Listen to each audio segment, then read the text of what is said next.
Buonasera, Daniele Racco da Genova. E quando io dico che vengo da Genova, la gente comincia a fare artista di Genova. No, non canto le canzoni di De André, no, neanche sotto tortura, no. Basta, mi piaceva, ve lo giuro, da ragazzo mi piaceva, lo ascoltavo quando ai 14-15 anni sei nella tua depressione, scoprire che c'è uno che della depressione ha fatto i soldi, cazzo, fa piacere, lo ascoltavo, mi piaceva, De André mi piaceva, lo dico, lo ascoltavo con gioia, poi De André non era quel depresso proprio cronico, no, perché partiva alle volte, poi il morto era dietro l'angolo, però mi piaceva. Me l'hanno fatto venire a noia, perché a Genova, da quando si è andato via, da Genova, Dio mio, tributi a De André, dove ci giri c'è uno che fa un tributo a De André, io ho il terrore di svegliarmi una mattina, uscire di casa, trovare un 6x3, Marilyn Manson canta De André, ho paura perché l'hanno fatto tutti, ognuno che viene a fare un concerto a Genova, alla fine dice, vabbè dai, è andata bene, un'ultima cosa, questa di Mari, vaffanculo! Non ne posso più, davvero. È una roba terribile. Che poi noi genovesi siamo ricordati nel mondo per tre cose.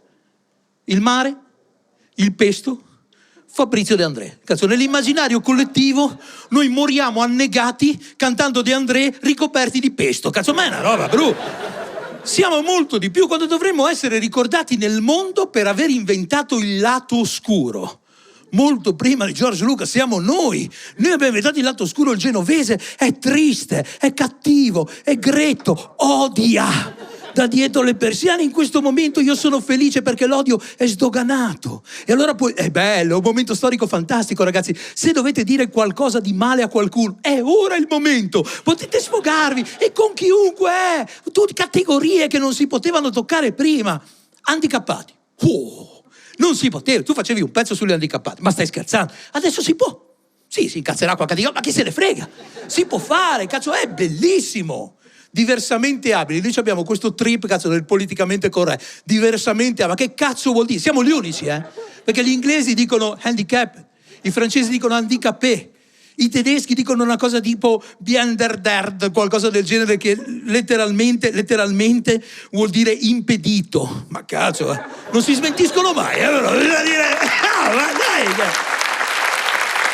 Noi diversamente, ma che cazzo vuol dire? Allora, se io e Oscar Pistorius, ce l'avete presente, no? Oscar Pistorius, quello che ha inventato il biathlon senza sci, corri e spara, ok, lui. Se Oscar Pistorius e io facessimo una corsa, chi è il diversamente abile? Chi è che ha più problemi? Perché io dopo 10 metri stramazzo al suolo. Lui il problema più grande è che c'ha un rom che gli vuole fottere il rame dalle protesi. Cioè, per dire... Si parlava prima nelle quinte, quando ho detto che avrei parlato di Pistorius, mi hanno detto, ma è in galera, non è in galera? Com'è la situazione adesso? Allora è agli omiciliari, però gli ha staccato le protesi e gliele ha messe su in alto. Così, vaffanculo. No, però...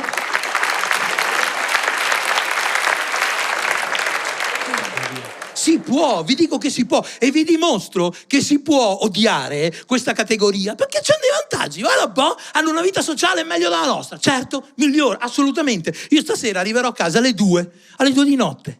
Stanotte io arrivo a casa alle 2, cerco parcheggio vicino a un palazzo, non c'è, intorno a un palazzo non c'è, torno al quartiere non c'è, città non c'è, emigro non c'è. L'unico libro è quello dei disabili. Che alle 2 del mattino, mentre io cerco parcheggio, sono ancora in discoteca, tanto loro hanno il parcheggio, hai capito? Poi a me il fatto che ci siano i parcheggi per disabili davanti a Decathlon mi ha sempre fatto un po' ridere. Adesso non so se... No, basta. Ma no, perché giustamente fanno sport. Allora, le avete mai viste le Paralimpiadi? Cioè non apposta.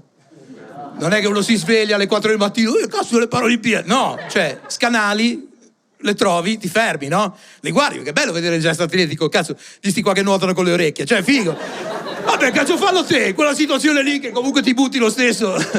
Uno una volta gli ha messo la cuffia, ha fatto record d'apnea. Però, a parte queste cattiverie, sono cattiverie, ma le posso dire, è il momento giusto, hai capito?